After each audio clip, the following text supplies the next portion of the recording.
Chief Washington correspondent John Carl.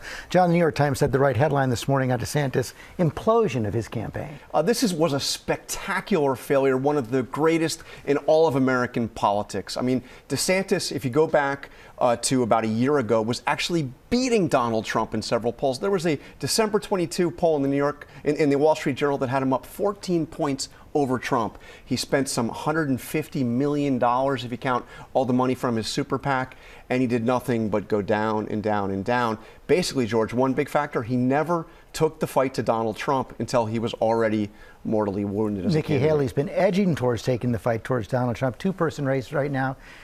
And she's behind in New Hampshire, but even if she wins, tough path going forward. Yeah, but look, New Hampshire voters will go to the polls tomorrow knowing now that it is a one-on-one race, knowing that if Nikki Haley loses, Donald Trump is all but certain to be the Republican nominee, and that all that would stand between Donald Trump getting back into the White House is an 81-year-old Joe Biden. So New Hampshire voters will know that. Polls suggest, even despite that, Trump has a lead, but we will see. You mentioned Joe Biden, but also a series of court cases that Donald Trump is facing. He's going to be in the courtroom today. And out on the campaign trail, we played that clip in Rachel's piece on Friday night. He's been showing more and more confusion in his stump speeches. George, that moment, which, by the way, the Biden campaign has already cut into an ad, is really something. Donald Trump is truly confused about who Nikki Haley is.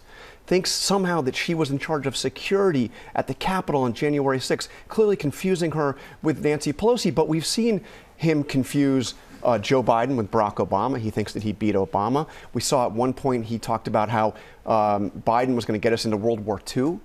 So there has been, you know, there have been moments, and there have been several moments on the campaign trail where he has seemed, quite frankly, out of it. We should underscore, he's confusing Nikki Haley for Nancy Pelosi as he's telling a lie about Nancy Pelosi. Yeah.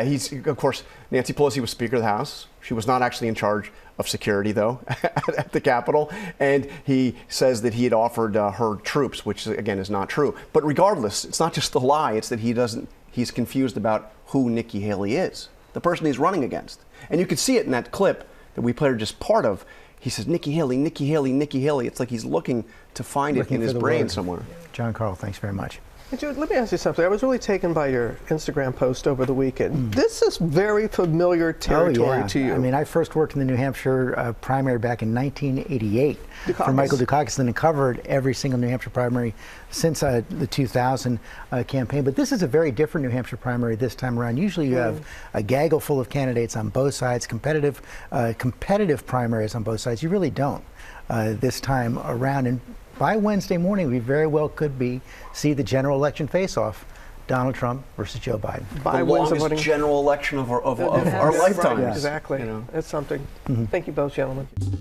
Well, hey there, GMA fans. Robin Roberts here. Thanks for checking out our YouTube channel. Lots of great stuff here. So go on, click the subscribe button right over here to get more of awesome videos and content from GMA every day, anytime. We thank you for watching, and we'll see you in the morning on GMA.